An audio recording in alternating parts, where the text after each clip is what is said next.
Shri Gurudev R.D. Ranede's Divine Thoughts on Morality.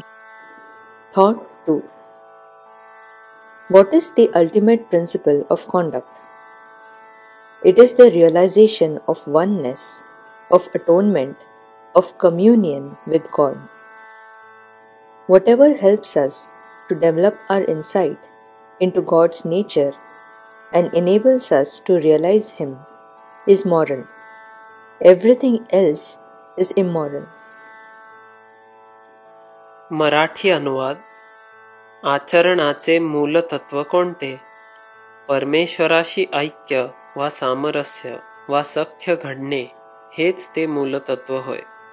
परमेश्वराच्या स्वरूपाचे ज्ञान व त्याचा साक्षात्कार होण्यास जे सर्व अनुकूल ते सर्व नैतिक व इतर सर्व अनैतिक होय. राजाधिराज सद्गुरुनाथ महाराज की जय.